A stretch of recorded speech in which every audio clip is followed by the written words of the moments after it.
Imaginez vivre deux vies. Le jour, vous êtes un précieux informateur de la police. La nuit, vous orchestrez des transactions de drogue de plusieurs millions d'euros à travers l'Europe. C'était la réalité de Sofiane Ambli, l'homme qu'on appelait la chimère. C'est l'histoire d'un homme qui jouait sur les deux tableaux, jusqu'à ce que le jeu le rattrape finalement. Juin 1997.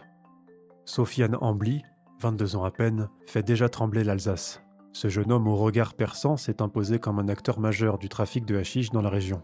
Son réseau s'étend de Mulhouse jusqu'aux frontières allemandes et suisses. Les gendarmes, conscients de l'ampleur de la menace, décident de frapper un grand coup. L'opération Paco 68 est lancée.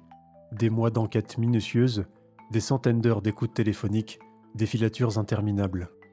Tout est prêt pour faire tomber l'empire naissant de Ambli. Mais le jour J, lorsque les forces de l'ordre investissent simultanément plusieurs planques, le principal intéressé leur file entre les doigts. Ambli, averti par un mystérieux informateur, a disparu quelques heures avant les descentes.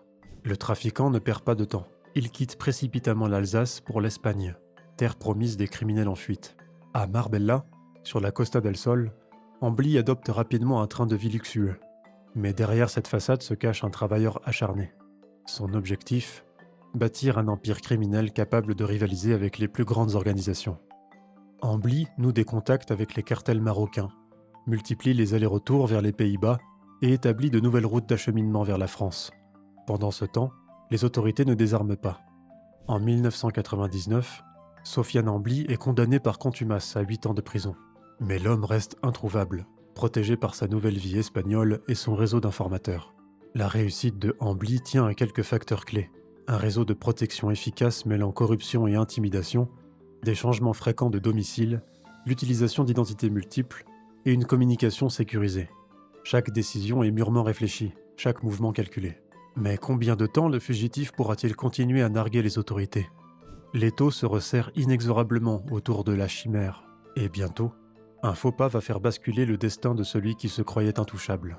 Sur la Costa del Sol, il s'intègre rapidement dans le milieu criminel local, tissant des liens précieux avec les figures importantes du trafic de drogue. Sa réputation de fugitif audacieux et son charisme naturel lui ouvrent de nombreuses portes. En quelques mois, il devient un acteur incontournable de la scène criminelle espagnole. Ambli comprend que pour vraiment peser dans le trafic international, il doit s'allier aux plus gros poissons. Il développe des connexions stratégiques avec les cartels marocains et colombiens, lui permettant de contrôler les routes de trafic du hashish vers l'Europe. Les bénéfices s'accumulent et avec eux, le pouvoir et l'influence de la chimère. En 2002, la police espagnole parvient à localiser Ambli sur la Costa del Sol. L'arrestation est spectaculaire, digne d'un film d'action. Extradé vers la France, il est condamné à 5 ans de prison pour trafic de stupéfiants. Mais même derrière les barreaux, Ambli continue à tirer les ficelles. En octobre 2002, les gendarmes de Mulhouse font une découverte stupéfiante. Ambli organise un important trafic depuis sa cellule au centre de détention de Saint-Mihiel. Il utilise des codes, des messagers et exploite les failles du système carcéral pour maintenir son emprise sur le trafic. L'Espagne a joué un rôle crucial dans l'ascension criminelle de Ambli. C'est là qu'il a pu se réinventer, passant du statut de fugitif à celui du baron international de la drogue. Mais c'est aussi en Espagne que Ambli a appris à jongler avec les autorités, développant des compétences qui lui serviront même une fois emprisonné. Août 2003, la prison de Metz allait être le théâtre d'une évasion spectaculaire. Sofiane Ambli, surnommé la chimère, purgeait une peine de 5 ans de prison lorsqu'il fut transféré pour un examen médical de routine. En quelques secondes, un complice armé surgit, menaçant les gardiens avec ce qui s'avéra plus tard être une arme factice. Ambli s'échappe à moto, laissant derrière lui une prison en état d'alerte et des surveillants sous le choc. Une fois de plus, Ambli prit la direction de l'Espagne, son refuge habituel. De là, il continua à gérer ses activités criminelles, narguant les autorités françaises. Juin 2004, à San Pedro de Alcántara, une opération de police visait à arrêter Ambli. Les autorités pensaient avoir un coup d'avance, mais elles se trompaient. Une fusillade éclata et dans la confusion, la chimère parvint une nouvelle fois à s'échapper. Ces évasions successives frustraient les autorités au plus haut point. Les enquêteurs étaient contraints d'admettre l'habileté de Ambli, son réseau étendu et sa capacité à anticiper leurs mouvements.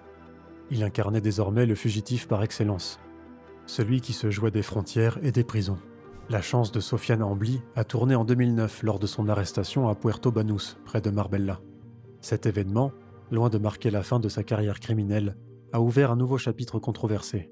François Thierry, chef de l'ordre central pour la répression du trafic illicite des stupéfiants, a vu en Ambly une opportunité et l'a recruté comme informateur. Il fournissait des informations sur d'autres trafiquants tout en poursuivant ses propres activités criminelles. Cette position unique lui a permis de consolider son empire tout en bénéficiant d'une certaine protection. La relation entre Ambly et Thierry est rapidement devenue suspecte. Des accusations de corruption ont commencé à circuler dans les forces de l'ordre, remettant en question l'intégrité de la lutte antidrogue. Le scandale a éclaté en 2015 avec la saisie de 7 tonnes de cannabis à Paris. Cette affaire a révélé les pratiques douteuses de l'OCRTIS. Thierry a été accusé d'avoir orchestré une fausse garde à vue pour permettre à Ambly de superviser une livraison de drogue. Un témoin a même affirmé que Ambly agissait comme logisticien sur instruction de l'OCRTIS et était rémunéré par l'État. Ces révélations ont provoqué un séisme dans le monde judiciaire. Des magistrats ont dénoncé le manque de transparence dans les informations fournies par l'OCRTIS. Le procès a mis en lumière des manquements graves dans la gestion des informateurs. La collaboration entre Ambly et Thierry a profondément influé la trajectoire de la Chimère. Elle lui a permis d'opérer dans une zone grise, renforçant son pouvoir dans le milieu du trafic de drogue tout en le protégeant temporairement. Cette affaire a soulevé des questions fondamentales sur l'intégrité du système judiciaire et l'efficacité de la lutte contre le trafic de stupéfiants. En 2015, la saisie de 7 tonnes de cannabis à Paris marque le début de son effondrement. Les enquêteurs découvrent des traces ADN de la Chimère sur les lieux, le liant directement à l'opération. Cette preuve irréfutable est rapidement suivie par la révélation publique de son statut d'informateur. Le milieu criminel est secoué par ces révélations. Les anciens alliés de Ambly, craignant d'être compromis, se retournent contre lui. Face à cette situation, les autorités françaises et espagnoles intensifient leurs efforts pour le capturer. Ambly, sous pression constante, multiplie les erreurs. En 2020, le destin le rattrape. Il est arrêté à Bordeaux, impliqué dans un projet présumé d'importation de 4 tonnes de cannabis. L'homme qui semblait intouchable se retrouve face à la justice qu'il a longtemps défiée. La chute de Ambly s'explique par plusieurs facteurs clés. Sa confiance excessive en son statut d'informateur l'a conduit à sous-estimer les risques de son double jeu. L'arrestation de la Chimère marque la fin d'une ère dans le crime organisé franco-marocain. Son parcours soulève des questions sur l'efficacité et l'éthique des collaborations entre informateurs et forces de l'ordre dans la lutte contre le trafic de drogue. L'arrestation de Ambly en 2020 n'était que le prélude à une série d'événements encore plus spectaculaires.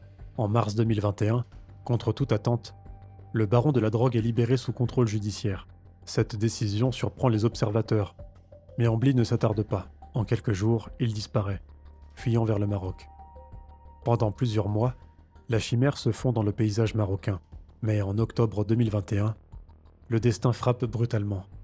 À Tanger, Ambly est victime d'une tentative d'assassinat, d'une violence extrême. Grièvement blessé par arme blanche, il perd même plusieurs doigts dans l'agression. Affaibli et vulnérable, Ambly est admis dans une clinique sous une fausse identité. La police marocaine, alertée par des mouvements suspects autour de la clinique, finit par découvrir sa véritable identité. C'est la fin de la cavale pour Sofiane Ambly, l'homme qui a tant de fois échappé aux autorités est finalement arrêté, affaibli et isolé. Sa capacité à manipuler le système a mis en lumière les failles dans la gestion des informateurs, plaçant les autorités face à un dilemme. Comment utiliser efficacement ces sources d'informations sans compromettre l'intégrité de leurs opérations? En septembre 2022, Sofiane Ambly est condamné à 20 ans de prison au Maroc pour trafic international de drogue, blanchiment d'argent et séquestration. Cette lourde peine marque la fin apparente de son empire criminel. Pourtant, même derrière les barreaux, l'influence de la Chimère persiste dans le milieu du trafic franco-marocain. Comment un baron de la drogue a-t-il pu maintenir un double jeu au cœur de l'appareil d'État pendant si longtemps? Des enquêtes internes mettent en lumière des procédures floues et des compromissions dangereuses. Le cas Ambly devient un exemple des risques liés à la collaboration avec les criminels. En réponse, les autorités françaises mettent en place de nouvelles procédures pour encadrer le recours aux informateurs. La transparence devient primordiale pour éviter qu'une telle affaire ne se reproduise. L'histoire de Ambly fascine le public, alimentant une industrie médiatique florissante.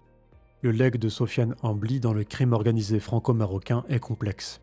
Son parcours a exposé les failles d'un système et les dangers d'une lutte anti-drogue menée à la limite de la légalité. Paradoxalement, il a aussi contribué à renforcer les défenses contre ce type de manipulation. L'affaire Ambly restera un avertissement permanent des risques encourus lorsque l'on pactise avec l'ennemi, influençant durablement les stratégies de lutte contre le trafic de drogue. Le parcours de la chimère a mis en évidence les dangers d'un système où la ligne entre informateurs et criminels peut s'estomper. Les répercussions de cette affaire perdurent. Des réformes ont été mises en place pour améliorer la transparence dans la gestion des informateurs. La coopération entre les agences européennes et marocaines s'est renforcée pour contrer le trafic transnational. L'histoire de Ambly continue d'influencer les stratégies de lutte contre le trafic de drogue, servant de mise en garde pour l'avenir. Les leçons tirées de cette affaire façonnent désormais les approches des autorités face aux défis complexes du crime organisé et de l'infiltration.